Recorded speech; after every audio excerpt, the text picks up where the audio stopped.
आज का चैप्टर रहेगा तत्वों के वर्गीकरण से। तो शुरू करते हैं पहला क्वेश्चन से।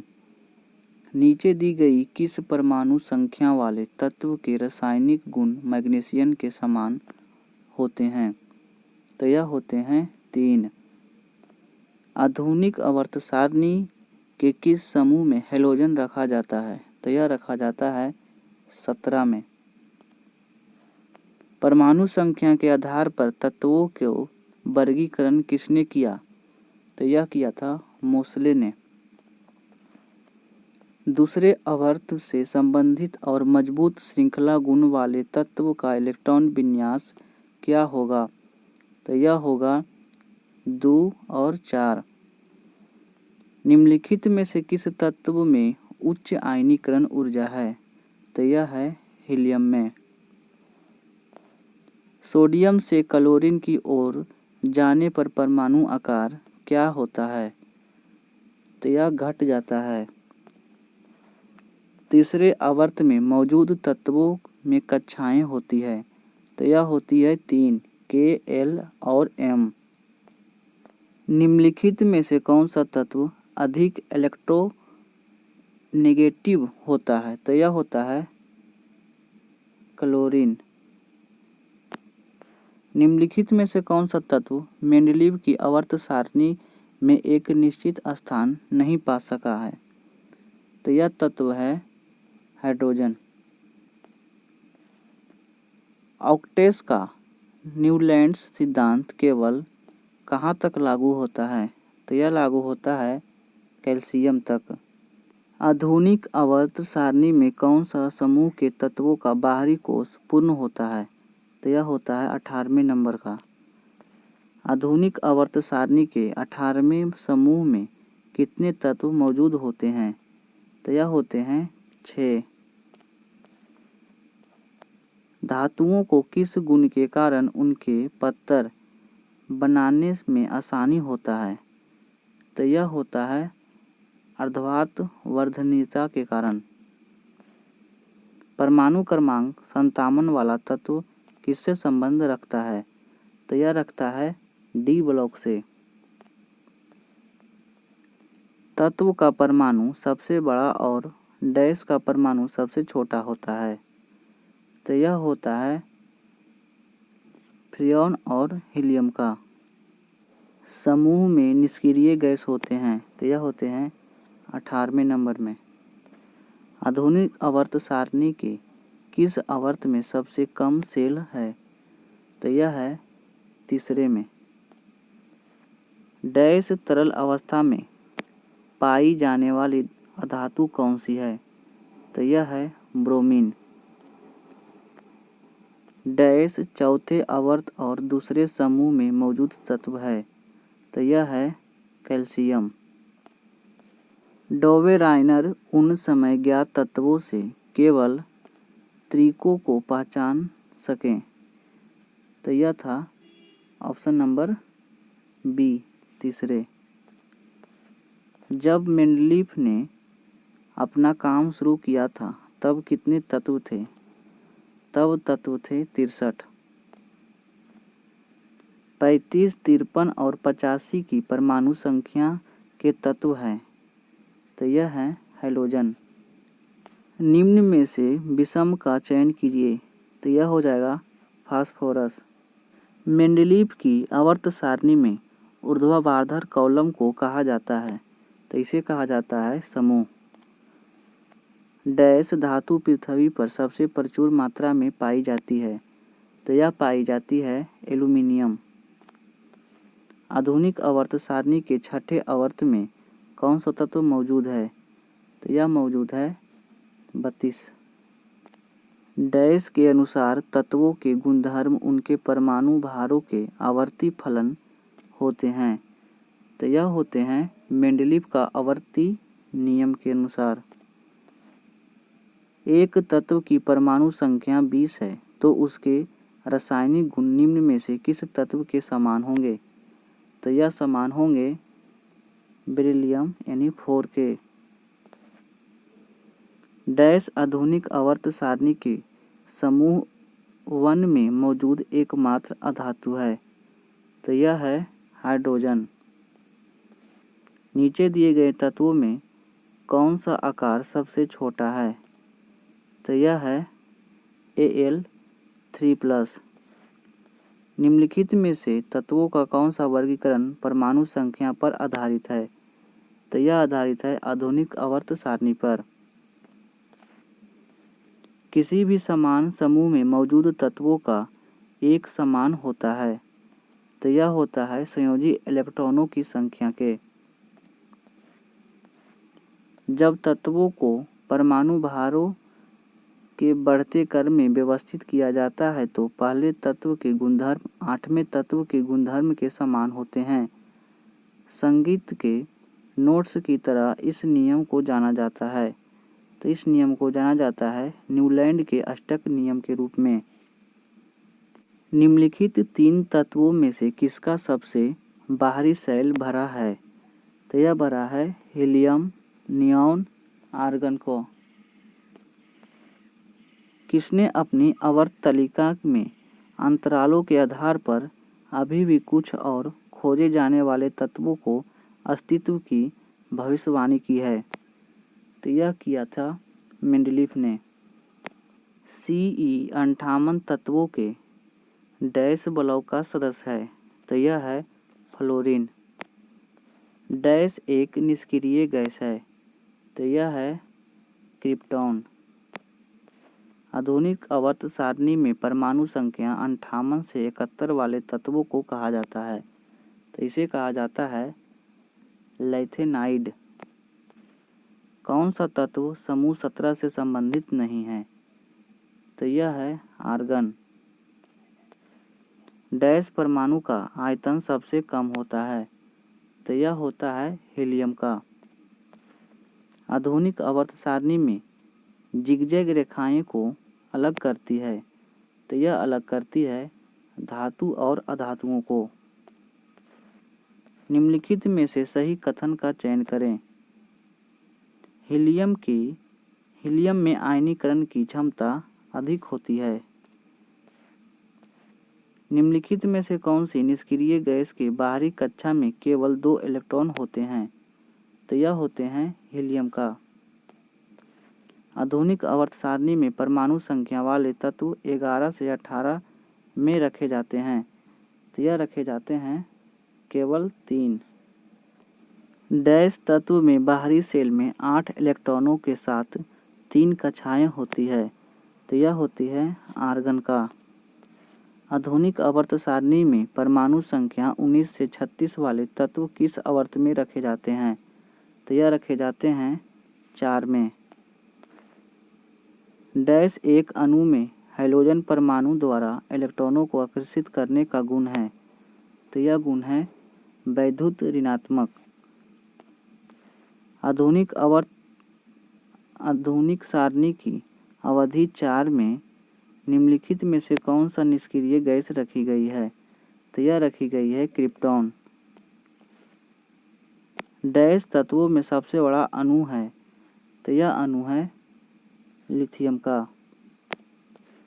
आधुनिक आवर्त सारणी में डैश है, तो यह है 7 आवर्त और 18 समूह। डैश सबसे अधिकतम तन्य धातु कौन सा है? तो यह है गोल्ड। फ्लोरीन से क्लोरीन, ब्रोमीन और फिर आयोडीन तक जाने पर विद्युत ऋणात्मक क्या होती है? तो यह कम हो जाती है। N की परमाणु संख्या 7, फिर नाइट्रोजन परिवार के तीसरे तत्व की परमाणु संख्या क्या होगी? तो यह होगी 33। एटॉमिक नंबर 16 का एक तत्व आवर्त सारणी के आवर्त में उपस्थित होता है, तो यह होता है 3rd में। लिथियम, नाइट्रोजन और रुबिडियम जैसे तत्व संबंधित होते हैं, तो यह संबंधित होते हैं क्षारीय धातु समूह से। एक तत्व का परमाणु क्रमांक 17 है। आधुनिक आवर्त सारणी में इसका स्थान क्या होगा? तो इसका स्थान होगा आवर्त 3 समूह वाले 17 में। निम्नलिखित में किस अकीरिय गैस का इलेक्ट्रॉनिक विन्यास क्लोराइड आयन Cl-1 में होता है? तो यह होता है आर्गन में। 7वां आवर्त है, तो यह है 32 तत्वों के साथ अपूर्ण। निम्नलिखित में से कौन सा कथन सही और गलत है? फर्स्ट, 114 तत्वों में 22 अधातुएं हैं और अधातुएं हैं। दूसरा, 118 तत्वों में से 22 धातुएं हैं और अन्य अधातुएं हैं। तीसरा, बॉक्साइड Al2O3 × 2H2O अधात्री का एक उदाहरण है। तो यह हो जाएगा कथन केवल एक सही है। आधुनिक आवर्त सारणी में किस समूह में पूर्ण संयोजी कोष और रासायनिक रूप से निष्क्रिय तत्व होते हैं? तो यह तत्व होते हैं 18 में। किसी तत्व का इलेक्ट्रॉनिक विन्यास 285 है, उस तत्व का नाम क्या है? तो उसका नाम होगा फास्फोरस। आवर्त सारणी में न्यूनतम अभिक्रियाशील तत्व है, तो यह है निष्क्रिय गैस। आवर्त सारणी की क्षैतिज पंक्ति को क्या कहा जाता है? तो इसे कहा जाता है आवर्त। आवर्त सारणी के तीसरे आवर्त में सबसे छोटे आकार वाला तत्व कौन सा है? तो यह है आर्गन। फर्स्ट आवर्त के दोनों एलिमेंट के डैश में संयोजी इलेक्ट्रॉन उपस्थित होते हैं, तो यह होते हैं के कोष में। छठवें आवर्त में कितने तत्व हैं? तो इनमें तत्व हैं 32। निम्न में से क्या निष्क्रिय गैस नहीं है? तो क्लोरीन निष्क्रिय गैस नहीं है। मेंडलीफ का नियम बताता है कि तत्वों के गुण उनके आवर्ती फलन होते हैं, तो यह बताता है परमाणु द्रव्यमान। प्रत्येक आवर्त के अंत में संयोजी सेल होते हैं, तो यह होते हैं पूर्ण रूप से भरा हुआ। निम्नलिखित में से किस वैज्ञानिक का आधुनिक आवर्त सारणी के निर्माण में योगदान नहीं है? तो यह योगदान नहीं है डेमोक्रिटस का। उस निष्क्रिय गैस का नाम क्या है जिसे आधुनिक आवर्त सारणी में पहले आवर्त में रखा गया है? तो यह रखा गया है हीलियम को। डैश एक क्षार धातु है, तो क्षार धातु है सोडियम। डैश तत्व में दो कक्षा होते हैं जो पूर्ण रूप से भरे होते हैं, तो यह भरे होते हैं नियॉन का। सबसे बाहरी ऑर्बिट में डैश में इलेक्ट्रॉन की संख्या एक समान होती है, तो यह होती है AS और BI में। आधुनिक आवर्त सारणी में समान वर्ग के तत्वों में समान होता है, तो यह होता है संयोजी इलेक्ट्रॉन। आवर्त तालिका में किस तत्व के गुणधर्म पर निर्भर करते हैं? तो यह निर्भर करते हैं परमाणु संख्या पर। निम्नलिखित में से किस वैज्ञानिक ने सुझाव दिया था कि तत्वों के प्रतीकों का निर्माण तत्व के नाम के एक या दो अक्षरों से किया जा सकता है? तो यह दिया था वर्जिलियस ने। नीचे दिए गए तत्वों वर्गीकरणों में कौन सा परमाणु द्रव्यमानों के आधार पर था? तो यह था डोबरेनर, न्यूलैंड्स और मेंडलीफ का। तत्व X एक ऑक्साइड का निर्माण करता है जिसका सूत्र X2O3 है। तत्व X का आवर्त सारणी में डैश की भांति समान समूह होने की संभावना अधिक है, तो यह है एल्यूमीनियम का। डोबेराइनर ने 3 तत्वों के समूह की पहचान करे, उन्हें क्या नाम दिया था? तो उन्हें नाम दिया था ट्रायक यानी तिर्यक नियम। डैश आवर्त सारणी का सर्वाधिक विद्युत ऋणात्मक तत्व कौन सा है? तो यह है फ्लोरीन। आधुनिक आवर्त सारणी डैश पर आधारित है, तो यह आधारित है तत्व के परमाणु संख्या का बढ़ता क्रम। न्यूलैंड्स ने डैश नियम दिया था, तो यह नियम दिया था अष्टक नियम। एक परमाणु की किसी अन्य तत्व के परमाणु से बंधे होने पर इलेक्ट्रॉनों को अपनी ओर आकर्षित करने की सापेक्ष प्रवृत्ति को क्या कहा जाता है? तो इसे कहा जाता है वैद्युतीय ऋणात्मक। हाइड्रोजन का इलेक्ट्रॉनिक विन्यास निम्न में से किसके समान होता है? तो यह होता है क्षारीय धातुओं के बराबर। निम्न में से किसके द्वारा किया गया तत्वों का वर्गीकरण नए तत्वों की खोज के लिए प्रेरित करता है? तो यह करता है मेंडलीफ का। निम्नलिखित में से कौन सा यह बताता है कि तत्वों के गुण उनके परमाणु संख्या का आवर्धित कार्य करता है? तो यह बताता है आधुनिक आवर्धिक नियम। हैलोजन में होता है, तो इसमें होता है 2 गैस 1 तरल और 2 ठोस। आधुनिक आवर्त सारणी में किस आवर्त में 32 तत्व हैं? तो यह तत्व है आवर्त 6 में। एक तत्व का इलेक्ट्रॉनिक विन्यास 2, 8, 6 है। यह तत्व संबंधित है। यह संबंधित है समूह 16 और आवर्त तीसरा से। निम्न में से किस तत्व के प्रतीक में केवल एक अक्षर होता है? तो यह होता है कार्बन में। दिया गया प्रतीक तत्व प्रतिनिधित्व करता है, तो यह करता है हाइड्रोजन का। मेंडलीफ की आवर्त सारणी के दौरान एक जर्मन पत्रिका में प्रकाशित हुआ था, तो यह प्रकाशित हुआ था 1872 में। एक तत्व 2, 8, 8, 2 की इलेक्ट्रॉनिक समाकृति के साथ आवर्त में रखा गया आधुनिक आवर्त सारणी में यह है, तो यह है चौथे में। आधुनिक आवर्त सारणी में कुल कितने उपधातुएं हैं? तो उपधातुएं 6 हैं। आधुनिक आवर्त सारणी की बाईं ओर स्थित एकमात्र गैर धातु कौन सी है? तो यह है हाइड्रोजन। निम्नलिखित में से किस तत्व का इलेक्ट्रॉनिक विन्यास 2, 8, 3 होगा? तो यह होगा एल्यूमीनियम का। आधुनिक आवर्त सारणी में डैश अंतिम उपधातु है, तो अंतिम उपधातु है पोलोनियम। डैश सबसे अधिक तन्य धातु है, तो यह है Au यानी सोना।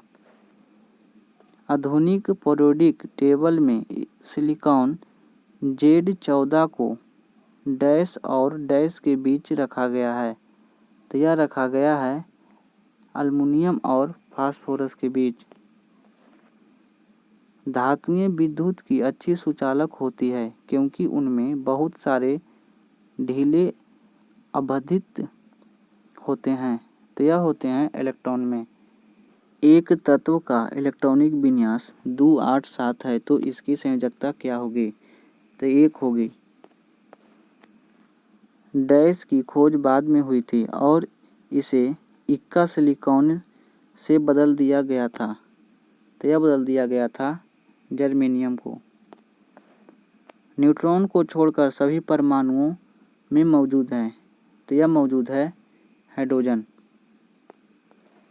इलेक्ट्रॉनिक विन्यास 2, 6 वाले तत्व की पहचान करें, तो यह तत्व है ऑक्सीजन। डैश की संरचना एक गंभीर समस्या है, तो यह समस्या है फ्लोरीन का। आधुनिक आवर्त सारणी में डैश की स्थिति के संबंध असंगति है क्योंकि इसे पहले पीरियड के पहले समूह तथा 17वें समूह में रखा जाता है, तो यह रखा जाता है हाइड्रोजन को। निम्न में से किस वर्गीकरण के अनुसार आवर्त सारणी में तत्वों को उनकी परमाणु संख्या को बढ़ते क्रम के अनुसार व्यवस्थित किया जाता है? तो यह किया जाता है आधुनिक आवर्त सारणी में। आधुनिक आवर्त सारणी में आवर्त और कोई उपधातुएं शामिल नहीं होती है, तो यह नहीं होती है 1 और 7 में। आवर्त सारणी के चौथे आवर्त में तत्व उपस्थित होते हैं, तो यह होते हैं 18। आधुनिक आवर्त सारणी में वर्ग एक तत्वों को क्या कहा जाता है, तो इसे कहा जाता है क्षार धातुएं। निम्न में से कौन सा कथन सही है? पहला, चौथे और पांचवें आवर्त में 18 तत्व हैं। दूसरा, सातवां आवर्त अपूर्ण है जिसमें 33 तत्व हैं। तीसरा, छठे आवर्त में 32 तत्व हैं। तो 1 और 3 सही है। द्रव्यमान संख्या का चिन्ह क्या है? तो यह संख्या है Z से। हाइड्रोजन और हीलियम को रखा गया है, तो इसे रखा गया है पहले आवर्त में। OS और AC तत्वों के परमाणु आकारों का सही क्रम क्या है? तो इसका सही क्रम है ऑप्शन नंबर डी। डैश ने उत्प्रेरक के रूप में प्लेटिनम पर पहला अवलोकन किया था, तो यह किया था डुबेरिनर ने। आधुनिक आवर्त सारणी में ब्रोमीन आवर्त होता है, तो यह होता है चौथे में। निष्क्रिय गैस समूह में होती है, तो यह होती है 8वां के ए में। डैश का गलनांक बहुत ही निम्न होता है, तो यह होता है जर्मेनियम का। मेंडलीफ की आवर्त सारणी में तत्वों के गुणों को उनके डैश का आवधिक संभव माना जाता है, तो यह माना जाता है परमाणु द्रव्यमान से। आधुनिक आवर्त सारणी में धातुओं को कहाँ पर रखा गया है? तो यह रखा गया है बाईं ओर।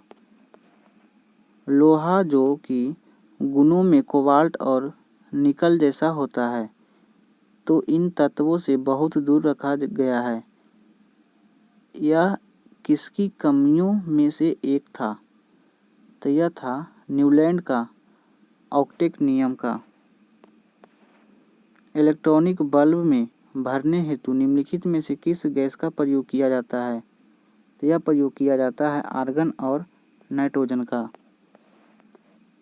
डैश के बाह्यतम क्रोश में एक इलेक्ट्रॉन होते हैं, तो यह होते हैं धातु में। आधुनिक आवर्त सारणी में आवर्त में केवल गैस हैं, तो यह पहले में है। आधुनिक आवर्त सारणी में आवर्त में धातुओं को शामिल नहीं किया गया है, तो पहले में शामिल नहीं किया गया है। न्यूलैंड के 8वें वर्गीकरण में 10वां तत्व निम्नलिखित में से किसके जैसा दिखता है? तो तीसरे जैसा दिखता है। तीसरे आवर्त के तत्वों में कक्षों की संख्या होती है, तो यह होती है तीसरे में। न्यूलैंड की तालिका में हाइड्रोजन के साथ रखा गया है, तो यह रखा गया है CO और Ni को। आधुनिक आवर्त सारणी के निम्नलिखित समूह में से किसमें नोबेल गैस को रखा गया है? तो यह रखा गया है 18वें नंबर में। न्यूलैंड के अष्टक के नियम में निम्न तत्व कौन सा अंतिम तत्व था? तो यह अंतिम तत्व था थोरियम। परमाणु क्रमांक 10, 18, 36, 54 वाले तत्व कौन से हैं? तो यह तत्व हैं अक्रिय गैस। आयनीकरण ऊर्जा के आवर्ती रुझानों के आधार पर किस तत्व में सर्वाधिक आयनीकरण ऊर्जा होती है? तो यह होती है हीलियम में। आधुनिक आवर्त सारणी के बारे में निम्नलिखित में से कौन सा कथन सही नहीं है? आवर्त एक में केवल एक तत्व है, यह गलत है। आधुनिक आवर्त सारणी के बारे में निम्नलिखित में से कोई कौन सा कथन सही है? तो यह कथन केवल एक सही है। 18 ऊर्ध्वाधर स्तंभ होते हैं जिसे समूह कहा जाता है।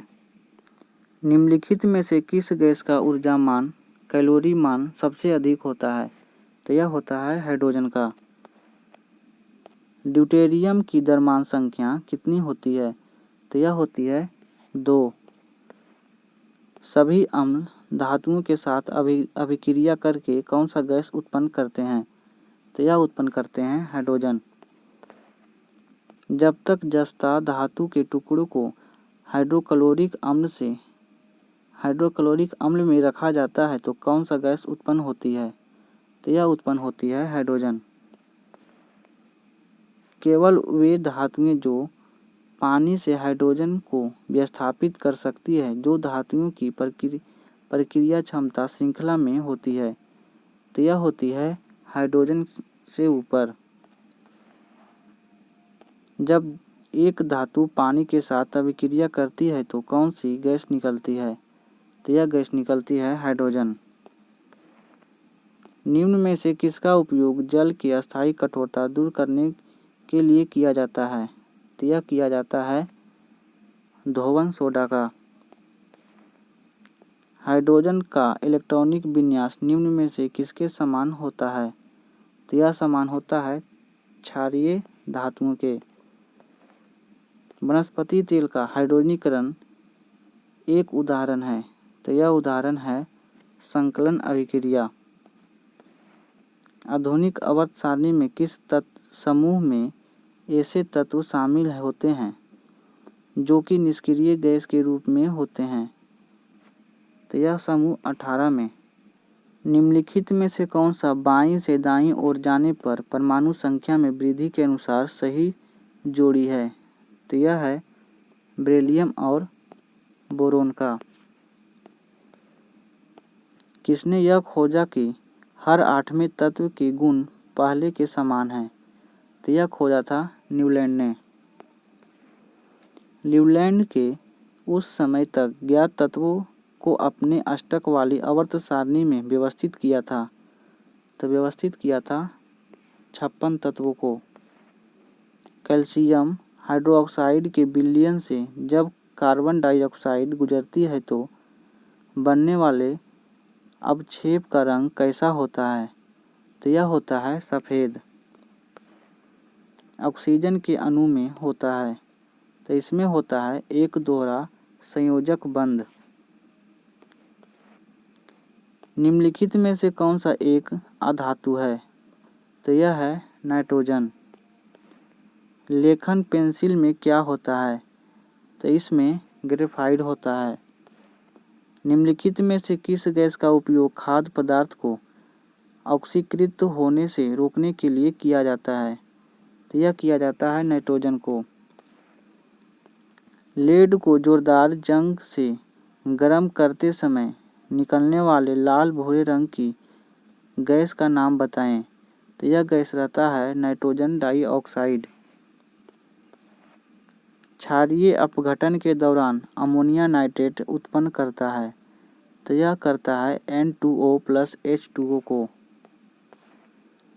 अमोनिया का व्यावसायिक निर्माण किस प्रक्रिया से होता है? तो यह होता है हाइबर प्रक्रिया से। नाइट्रोजन का प्रयोग विद्युत बल्बों में किया जाता है क्योंकि दहन को सपोर्ट यानी समर्थन नहीं करता है।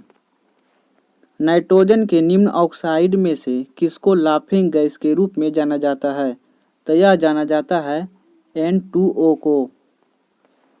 डैश का उपयोग चिप्स को ऑक्सीकृत होने से रोकने के लिए किया जाता है, तो यह किया जाता है N2 का। निम्नलिखित गैसों में से किसमें एक तीखी गंध होती है? तो यह होती है अमोनिया में।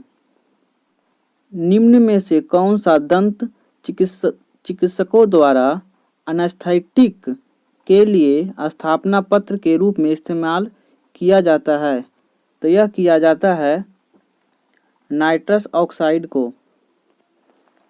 निम्नलिखित में से किस विकल्प को हास्य गैस कहा जाता है? तो यह कहा जाता है N2O को। ऑक्सीजन के एक अणु में ऑक्सीजन के कितने परमाणु होते हैं? तो यह होते हैं 2। सोडा एसिड अग्निशामक यंत्रों में उपयोग किए जाने वाला लवण कौन सा है? तो यह लवण है sodium hydrogen carbonate. O2 oxygen के 2 निरूपित करता है, तो यह करता है परमाणुओं को। O2 का आणविक द्रव्यमान कितना होता है? तो यह होता है 32। सीमेंट का मुख्य घटक कौन सा है? तो मुख्य घटक है SiO2। निम्न में से कौन सी गैस हास्य गैस के रूप में लोकप्रिय है? तो यह है नाइट्रस ऑक्साइड।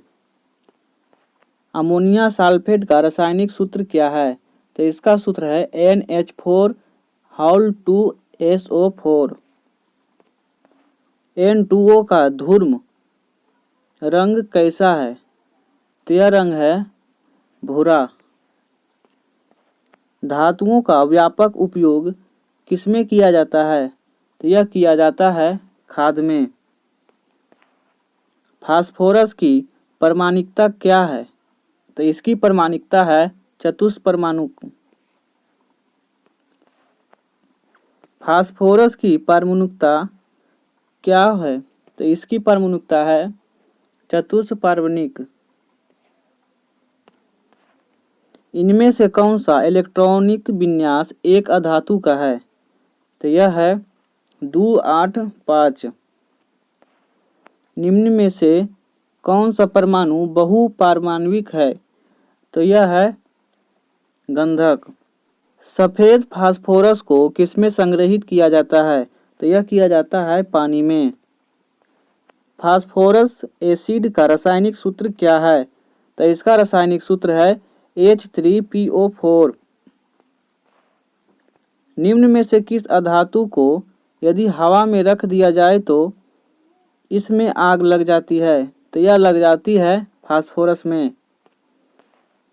रासायनिक प्रतीक P का अर्थ क्या है? तो इसका अर्थ है फास्फोरस। 4 तत्वों के इलेक्ट्रॉनिक विन्यास नीचे दिए गए हैं। निम्नलिखित में से कौन सा अधिक इलेक्ट्रो नकारात्मक होगा? तो यह होगा Cl287 का। किन तत्वों के बाह्यतम कोश में 7 संयोजक इलेक्ट्रॉन होते हैं? तो यह होते हैं हाइड्रोजन का। निम्नलिखित में से कौन सा द्विपरमाणुक है? तो यह है फ्लोरीन। इनमें से कौन सा हैलोजन सर्वोत्तम ऑक्सीकरण एजेंट है? तो यह है F2। निम्नलिखित में से किसका उपयोग पीने के पानी को कीटाणु रहित करने के लिए किया जाता है? तो यह किया जाता है ब्लीचिंग पाउडर को। विरंजक चूर्ण को जल के मिश्रित करने पर कौन सा गैस निष्कासित होगी? तो यह होगी क्लोरीन। पानी को ब्लीचिंग पाउडर में मिलाने पर कौन सी गैस निकलती है? तो यह निकलती है क्लोरीन। परमाणु संख्या वाला एक तत्व एक क्षारीय ऑक्साइड उत्पन्न करेगा। यह उत्पन्न करेगा 20 वाला।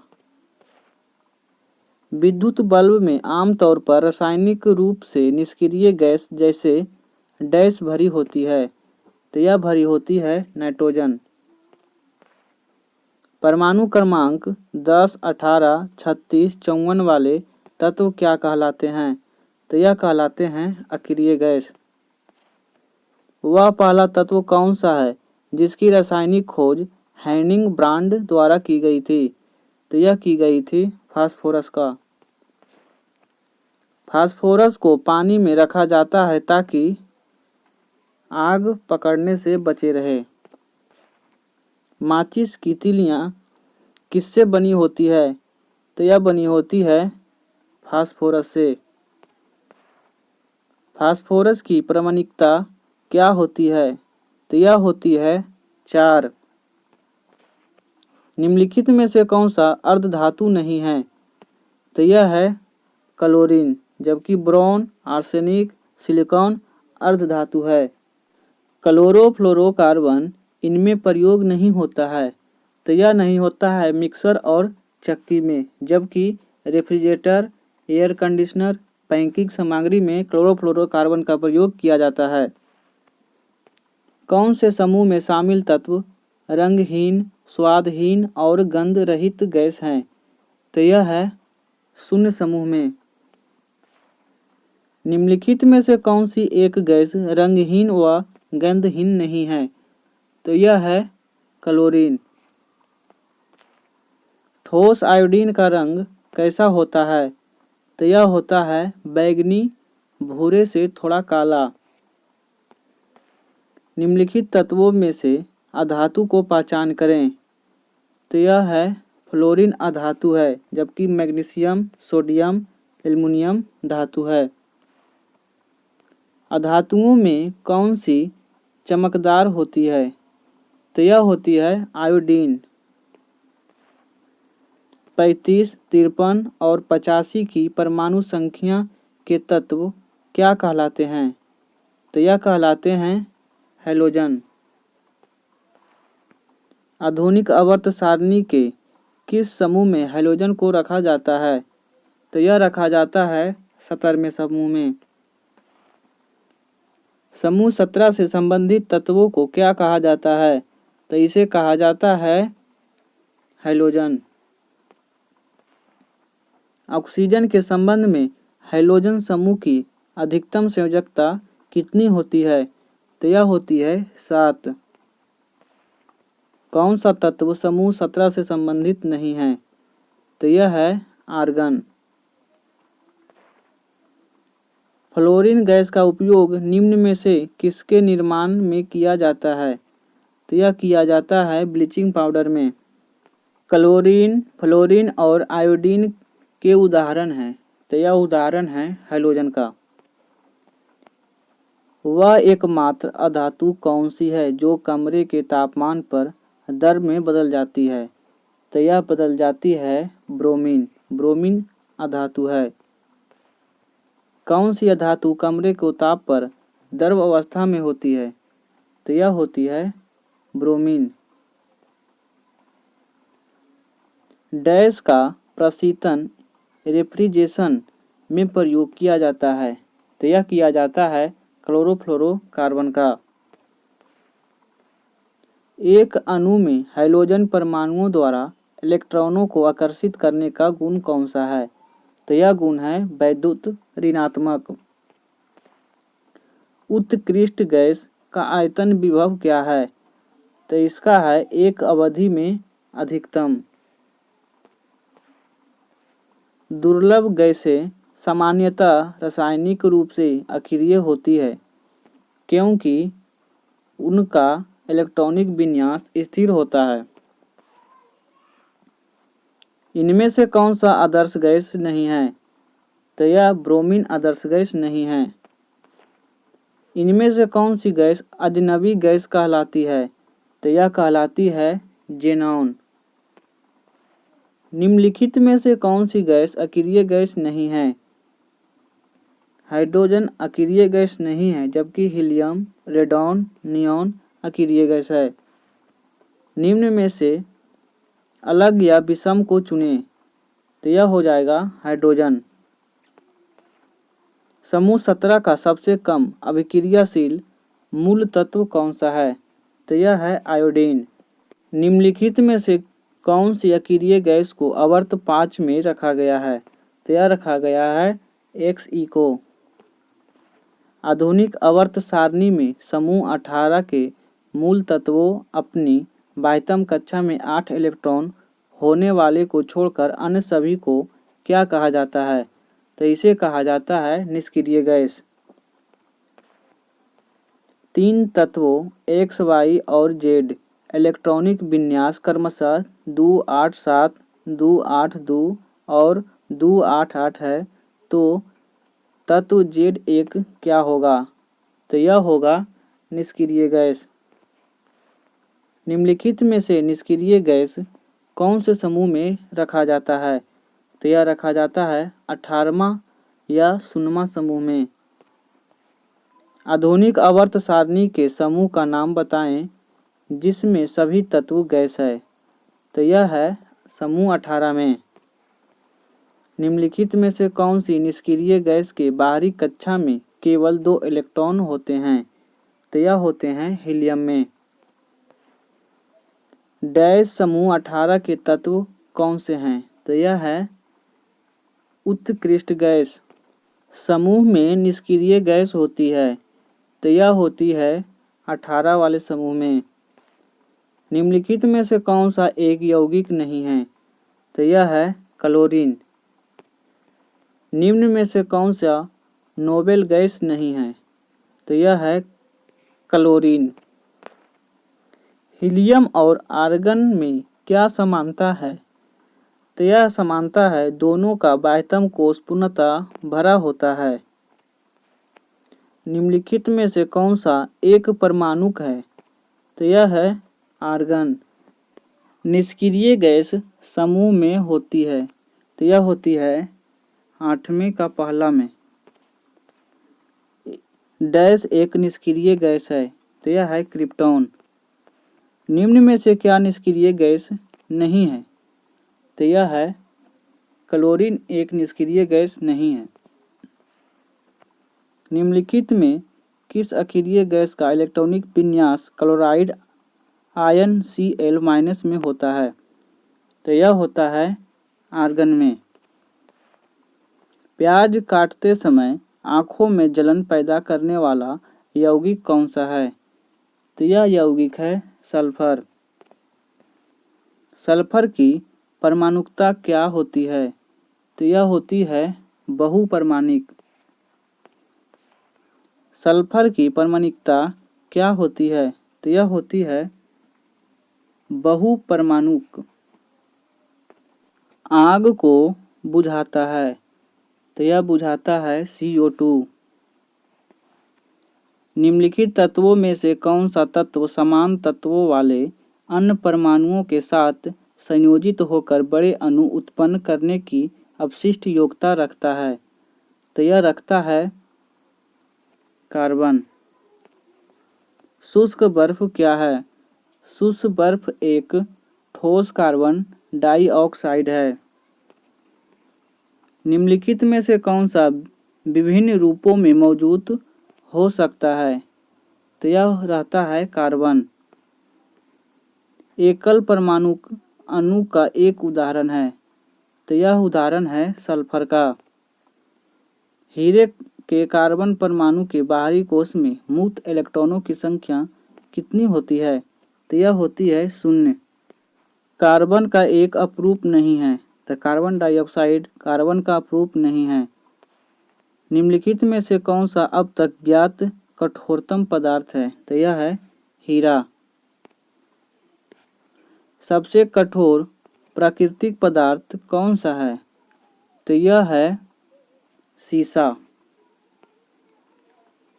कार्बन का निम्नलिखित में से कौन सा अपरूप धातु कर्म में अपचायक माध्यम के रूप में कार्य करता है? तो यह कार्य करता है कोक। निम्नलिखित में से कौन सा कार्बन का संयुक्त रूप नहीं है? तो यह हीरा नहीं है।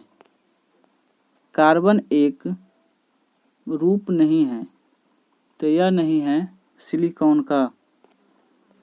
ग्राफीन क्या है? तो ग्राफीन एक कार्बन का अपरूप है। एक डायमंड में प्रत्येक कार्बन परमाणु से बंधे होते हैं? तो यह बंधे होते हैं 4 अन्य कार्बन परमाणुओं से। कार्बन द्वारा मजबूत बांध के गठन का एक कारण इसका आकार है? तो यह आकार है छोटा। निम्न में से कार्बन के किस अपरूप की संरचना भूभार्गीय ग्लोब के समान होती है? तो यह होती है फ्लोरीन का। निम्नलिखित में से कौन सा कार्बन का एक अपरूप नहीं है? तो यह अपरूप नहीं है कोयला। कार्बन के अपरूप में कार्बन परमाणुओं को फुटबॉल के आकार में व्यवस्थित किया जाता है। यह किया जाता है C60 से। एक एलिमेंट के एलोट्रोप्स की भौतिक विशेषताएं भिन्न होती है क्योंकि वे परमाणुओं की संरचना भिन्न होती है। सीसा पेंसिल के शीशे का प्रतिशत कितना है? तो यह है 0%। जल और अन्य पदार्थों से रंगीन अशुद्धियों और बुरी गंधों के अवशोषित करने के लिए कार्बन के निम्नलिखित में से किस अपरूप का उपयोग किया जाता है? तो यह किया जाता है चारकोल का। वह ठोस पदार्थ जिसका सामान्य नाम शुष्क बर्फ है वह कौन सा है? तो वह है CO2। डैश में प्रत्येक कार्बन परमाणु एक ही तल में 3 अन्य कार्बन परमाणुओं से बंधे होते हैं जो षट्कोणीय व्यूह रचना प्रदान करते हैं, वह कहलाते हैं ग्रेफाइड। प्रत्येक कार्बन परमाणु 4 अन्य कार्बन परमाणुओं से बंधे होते हैं जो एक दृढ़ त्रि-आयामी संरचना का निर्माण करते हैं, तो यह करते हैं डायमंड। कार्बन का कौन सा अपरूप जियोडेसिक ग्लोब के रूप में होता है? तो यह होता है फुलरेन। निम्न में से प्रति अम्ल के संगठक के रूप में किसका प्रयोग किया जाता है? तो यह किया जाता है सोडियम हाइड्रोजन कार्बोनेट का। क्या बेकिंग सोडा रासायनिक रूप से बेकिंग पाउडर से अलग होता है? हाँ, बेकिंग सोडा सोडियम कार्बोनेट है जबकि बेकिंग पाउडर सोडियम बाइकार्बोनेट और टर्टरिक अम्ल का मिश्रण होता है। निम्नलिखित में से कौन सी धातु केरोसिन तेल में संग्रहित होता है? तो यह होता है सोडियम। जलने पर निम्न में से कौन सी धातु ज्वल को पीला रंग प्रदान करती है? तो यह पीला रंग प्रदान करती है पोटेशियम। सोडियम कार्बोनेट का रासायनिक सूत्र क्या होता है? तो यह होता है Na2CO3। जब सोडियम क्लोराइड के जलीय नमकीन घोल के बीच में बिजली पारित की जाती है तो निम्न में कौन सा रूप में विघटित हो जाती है? तो यह हो जाती है NaOH plus O2 plus Cl2 में। जब सोडियम क्लोराइड के पानी में बने घोल के मध्य से बिजली पारित होती है तो कौन सा उत्पाद बनता है? तो यह बनता है सोडियम हाइड्रोक्साइड। सोडियम कार्बोनेट के हाइड्रोक्लोरिक अम्ल से अभिक्रिया में उत्पन्न गैस कौन सी होगी? तो यह गैस होगी carbon dioxide. Sodium hydrogen carbonate को गर्म होने पर निम्न में कौन सा गैस छूटती है? तो यह छूटती है कार्बन डाइऑक्साइड। नेट्रियम निम्न में से किसका लैटिन नाम है? तो यह नाम है सोडियम का। प्रकृति में निम्न तत्वों में से कौन सा तत्व कभी भी मुक्त तत्व के रूप में नहीं पाया जाता है? तो यह नहीं पाया जाता है सोडियम। ऑक्सीजन के संपर्क में आने से बचने के लिए सोडियम धातु को कहाँ रखा जाता है? तो यह रखा जाता है केरोसिन तेल में। कास्टिक सोडा का रासायनिक नाम क्या है? तो इसका नाम है सोडियम हाइड्रोक्साइड। सोडियम कार्बोनेट का सामान्य नाम क्या है? तो इसका सामान्य नाम है धोवन सोडा। उप धातु का नाम बताएं जिसे आसानी से चाकू से काटा जा सकता है। सोडियम को। वार्षिक सोडा का इस्तेमाल किया जा सकता है। तो यह इस्तेमाल किया जा सकता है कठोर जल को नरम करने के लिए। निम्नलिखित में से किसका प्रयोग पानी की अस्थायी कठोरता दूर करने के लिए किया जाता है? तो यह किया जाता है सोडियम कार्बोनेट का। टूथपेस्ट की सामग्रियों में एक नहीं है, तो यह नहीं है सोडियम कार्बोनेट। कास्टिक सोडा का रासायनिक नाम क्या है? तो इसका रासायनिक नाम है सोडियम हाइड्रोक्साइड। बेकिंग सोडा क्या है? तो बेकिंग सोडा एक सोडियम कार्बोनेट का रूप है। केरोसिन में निम्नलिखित में से कौन सी धातु संग्रहित होती है? तो यह संग्रहित होती है पोटेशियम और सोडियम दोनों। कार्बन के उपयोग द्वारा अपचयन करके निम्न धातुओं में किसको प्राप्त नहीं किया जा सकता है? तो यह प्राप्त नहीं किया जा सकता है सोडियम को। डैश धातु ठंडे जल के साथ तीव्रता से अभिक्रिया करती है तो वह कौन सी धातु है? तो वह धातु है नाइट्रोजन। निम्न में से किसके घनत्व और क्वथनांक दोनों निम्न होते हैं? तो यह होते हैं नाइट्रोजन का। निम्न में से कौन सी धातु अधिक तत्व परत से धनावेशित आयन बनाती है? तो यह बनाती है सोडियम। निम्नलिखित में से कौन सी धातु में खुले में रखने पर तुरंत आग जल जाती है? तो यह जल जाती है सोडियम और पोटेशियम में। किसी व्यक्ति द्वारा लेने से एसिडिटी ठीक हो सकती है? तो यह ठीक हो सकती है बेकिंग सोडा का घोल लेने से। धोवन सोडा के एक अणु पानी के कितने अणु उपस्थित होते हैं? तो यह उपस्थित होते हैं 10। डैश एक क्षार धातु है?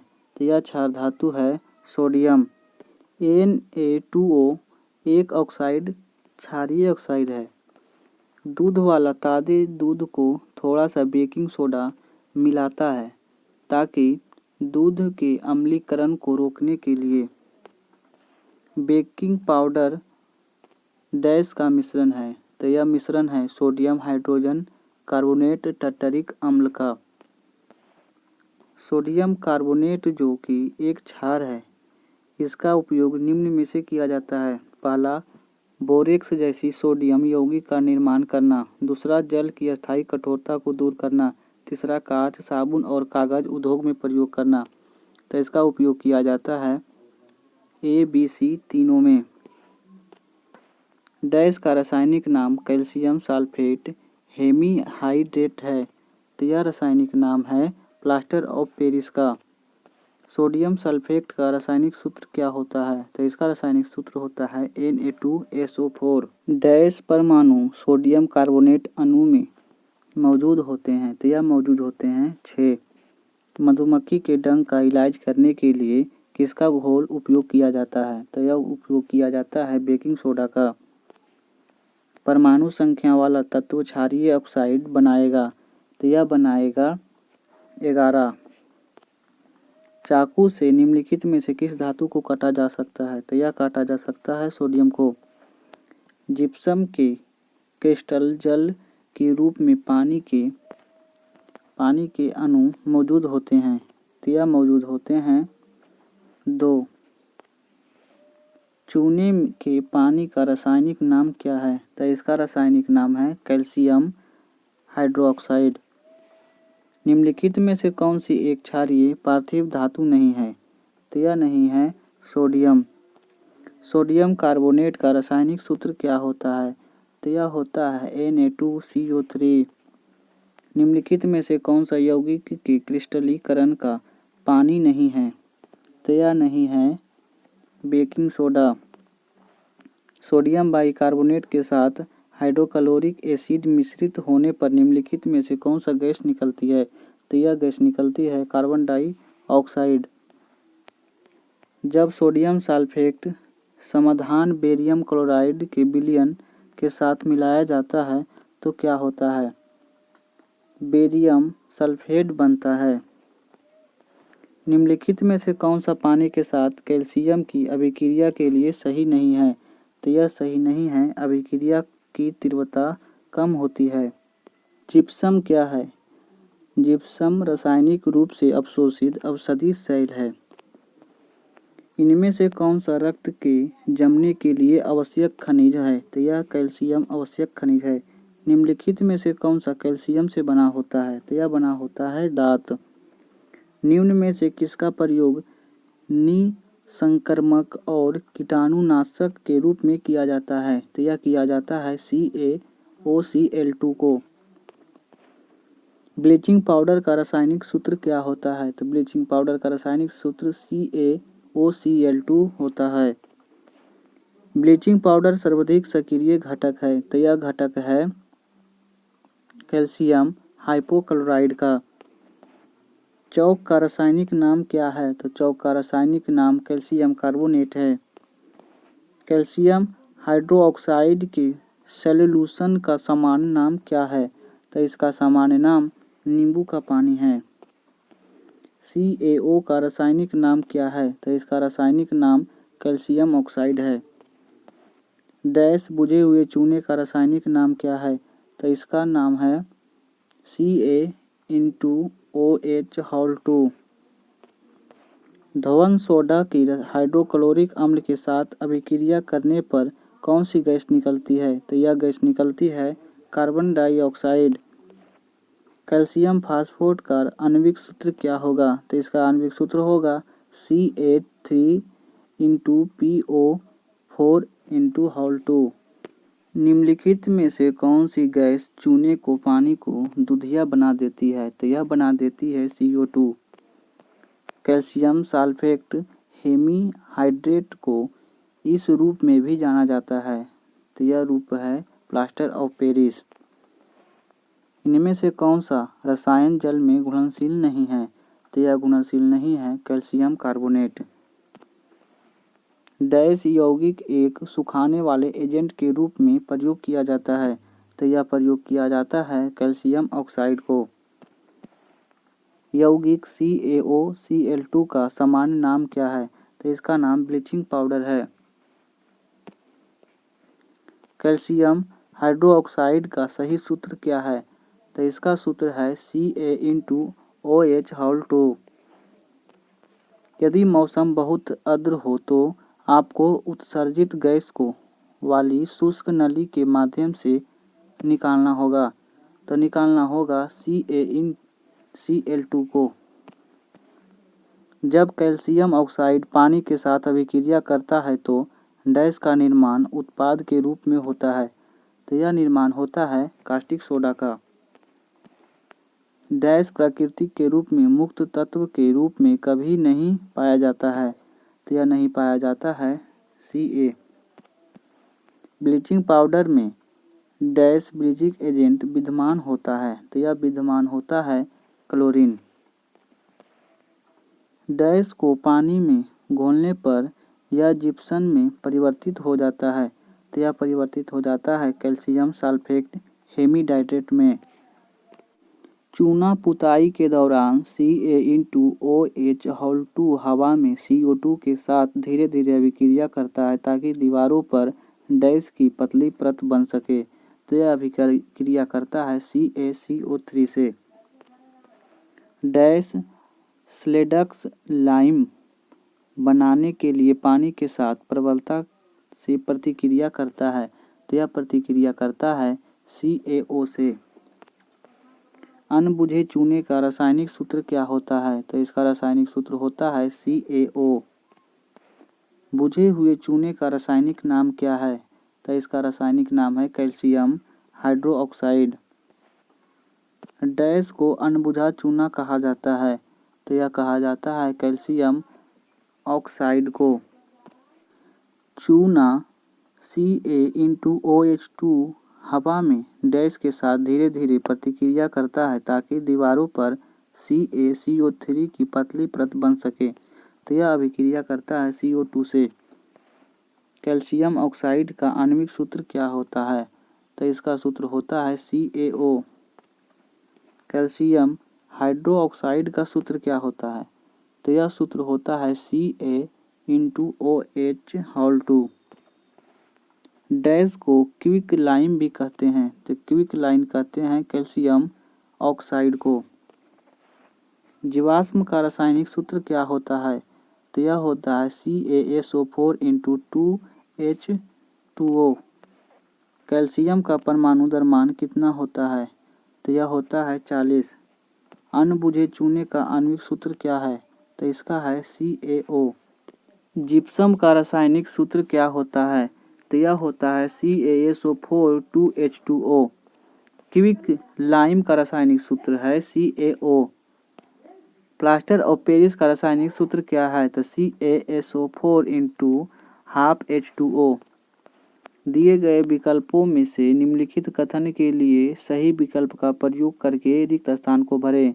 डैश को गर्म करने पर प्लास्टर ऑफ पेरिस प्राप्त किया जाता है, तो यह किया जाता है जिप्सम को गर्म करने पर। भाखड़ा चूना बनाने के लिए पानी के साथ अधिक प्रतिक्रिया करता है, तो यह प्रतिक्रिया करता है CaO। चूने के पानी में कार्बन डाइऑक्साइड गैस प्रवाहित करने पर यह दूधिया हो जाता है। ऐसा किसके निर्माण के कारण होता है? तो यह होता है कैल्शियम कार्बोनेट के कारण। निम्नलिखित में से कौन सी धातु ठंडे या गर्म पानी के साथ प्रतिक्रिया नहीं करता है? तो यह नहीं करता है एल्यूमीनियम। भूपट्टी में सर्वाधिक प्रचुर मात्रा में पाई जाने वाली कौन सी है? तो यह है एल्यूमीनियम। धातु ऑक्साइड और हाइड्रोजन का निर्माण करने के लिए निम्नलिखित में से कौन सी धातु वाष्प के साथ अभिक्रिया करती है? तो यह करती है aluminium. Al2 into HSO4 into hall 3 में ऑक्सीजन का प्रतिशत कितना है? तो यह है 56.1%। निम्नलिखित में से कौन सी धातु उच्च तापमान पर भी ऑक्सीजन के साथ प्रतिक्रिया नहीं करती है? तो यह नहीं करती है चांदी। Ag+ और Cl- के संयुक्त होने पर बनने वाला यौगिक क्या है? तो यह है सिल्वर क्लोराइड। पृथ्वी पर सबसे अधिक पाया जाने वाला धातु कौन सा है? तो यह धातु है एल्यूमीनियम। निम्नलिखित में से कौन सी धातु कार्बन अपचयन प्रक्रिया द्वारा निष्कासित नहीं किया जा सकती है?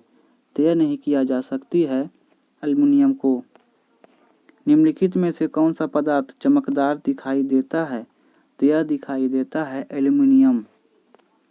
उस यौगिक का नाम क्या है जिसे सूत्र Al2 इंटू SO4 हॉल 3 द्वारा व्यक्त किया जाता है? ब्लैक एंड वाइट फोटोग्राफी में उपयोग किए जाने वाला दो रसायन कौन से हैं? तो यह रसायन हैं AgCl और AgBr। Black and white photography में निम्नलिखित धातुओं में से किन धातुओं को यौगिक का उपयोग किया जाता है? तो यह किया जाता है Ag का। प्राकृतिक में मुक्त तत्व के रूप में पाया जाता है? तो यह पाया जाता है Ag। निम्नलिखित धातुओं में कौन सी फोटो फिल्म में इस्तेमाल की जाती है? तो यह की जाती है रजत को। निम्नलिखित में से कौन सा एक उत्कृष्ट नोबेल धातु है? तो यह नोबेल धातु है चांदी। जब सिल्वर क्लोराइड को सूर्य के प्रकाश में रखा जाता है तो यह किसके बनने के कारण भूरे रंग हो जाता है? तो यह भूरे रंग हो जाता है सिल्वर धातु। निम्न में से कौन सी धातु विद्युत की सर्वश्रेष्ठ चालक है? तो यह सर्वश्रेष्ठ चालक है चांदी। निम्नलिखित में से कौन सी धातु सबसे अधिक आघातवर्धनीय है? तो यह है Ag यानी सोना। निम्न में से कौन सी धातु मुक्त अवस्था में पाई जाती है? तो यह पाई जाती है सोना। निम्न में से आघातवर्धनीय धातु कौन सी है? तो यह है सोना। जब सिल्वर ब्रोमाइड को सूर्य की रोशनी में रखा जाता है तब ब्रोमीन गैस बनती है। सबसे अधिक तन्य धातु कौन सा है? तो यह है Au यानी एल्यूमीनियम। रासायनिक सूत्र K2SO4 को निरूपित करता है? तो यह निरूपित करता है पोटेशियम सल्फेट को। निम्न में से कौन सी धातुएं ठंडे पानी के साथ शीघ्रता से अभिक्रिया करती है? तो यह अभिक्रिया करती है पोटेशियम। जल शोधन के लिए निम्नलिखित में से किसका प्रयोग किया जाता है? तो यह जल शोधन में प्रयोग किया जाता है एलम को। निम्नलिखित में से कौन सी धातु जल के साथ आसानी से अभिक्रिया कर सकती है? तो यह आसानी से अभिक्रिया कर सकती है पोटेशियम। फिटकरी इसका एक उदाहरण है? तो यह उदाहरण है द्विलवण का। पोटेशियम नाइट्रेट का अणुसूत्र क्या है? तो यह अणुसूत्र है KNO3। निम्नलिखित में से कौन सी धातु को तेल में रखना आवश्यक होता है? तो यह आवश्यक है पोटेशियम को। निम्न में से किसे पीटकर पतले चादर बनाया जा सकती है? तो यह बनाया जा सकती है लोहा को। चूना क्लोरीन के साथ अभिक्रिया करके क्या बनाता है? तो यह बनाता है ब्लीचिंग पाउडर। निम्नलिखित में से भिन्न या असंगत को चुने? तो यह हो जाएगा सोना। डैश सबसे हल्की धातु है? तो सबसे हल्की धातु लिथियम है। निम्न में से किसकी आघातवर्धनीयता अधिकतम है? तो यह अधिकतम है सोना का। सोना निम्न में से किसमें घुलनशील है? तो यह घुलनशील है एक्वा रेजिया में। निम्नलिखित में से किससे पुलों, लोहे के जंगलों और धातुओं से बनी सभी वस्तुओं को नुकसान पहुंचाता है। तो यह पहुंचाता है जंग। जंगरोधी इस्पात निम्न में से कौन सा तत्व उपस्थित नहीं होता है? तो यह उपस्थित नहीं होता है टंगस्टन। स्टेनलेस स्टील किस कारणवश जंगरोधी होता है? तो यह होता है क्रोमियम के कारण। जब लोहे को नर्म लोहा में रखा जाता है तो हाइड्रेट आयरन ऑक्साइड Fe2O3 की एक लाल भूरे रंग की परत इसकी सतह पर जमा हो जाती है। यह लाल भूरे रंग की परत को क्या कहते हैं? तो इसे हम कहते हैं जंग। धातु ऑक्साइड बनाने के लिए डैश की भाप के साथ अभिक्रिया करती है। तो यह अभिक्रिया करती है आयरन के साथ। निम्नलिखित में से तत्व का रासायनिक प्रतीक लैटिन से लिया गया है। तो यह लिया गया है आयरन को।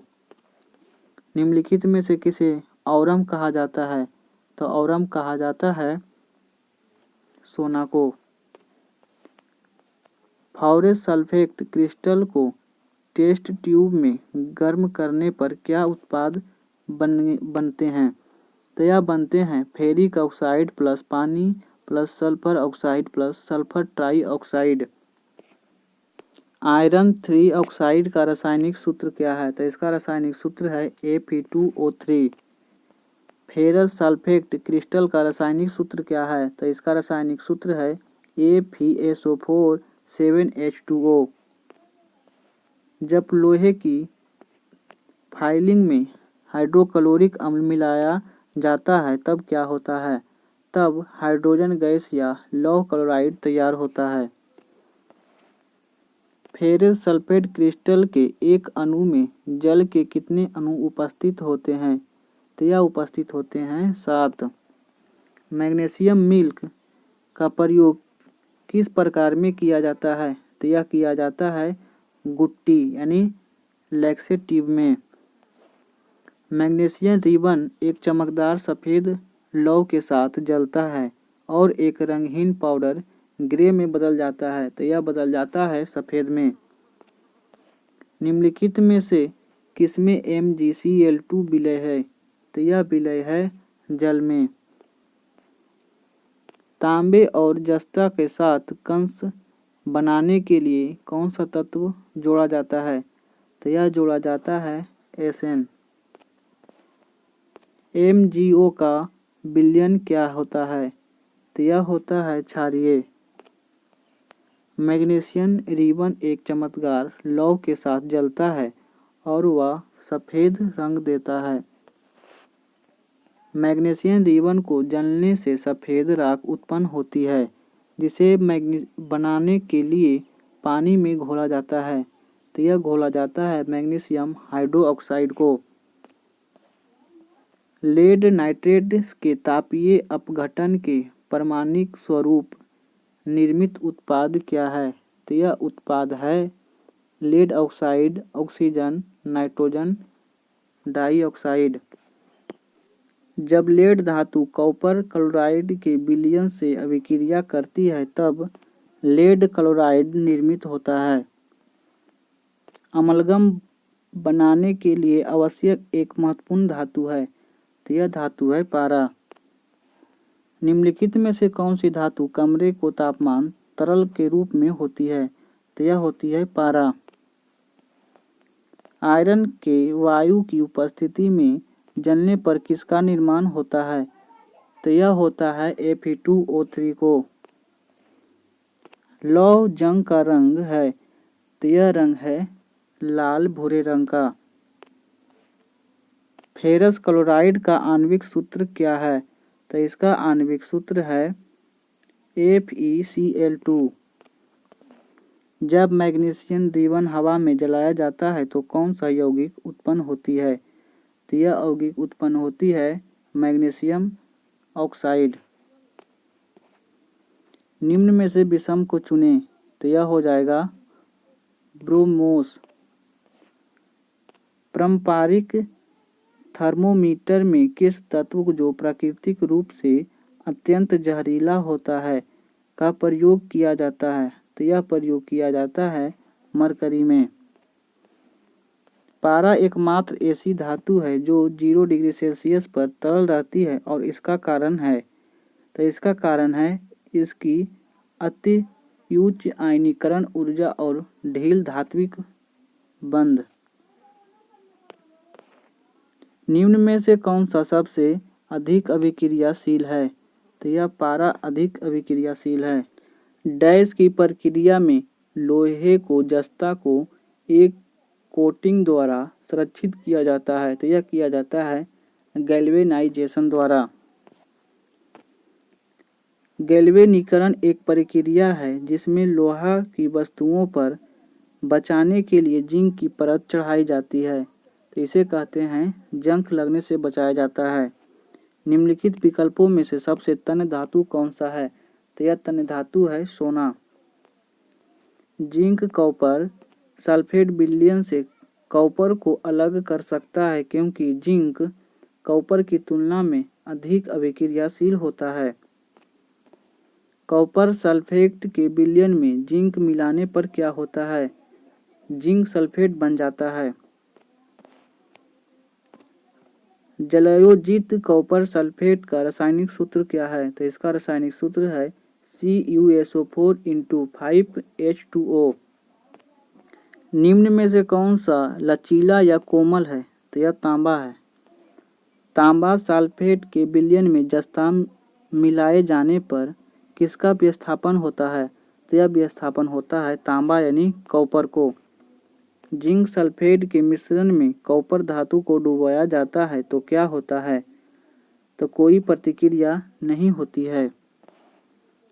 डैश गैस विकसित होती है जब जिंक हाइड्रोक्लोरिक एसिड के साथ अभिक्रिया करता है तो हाइड्रोजन के साथ।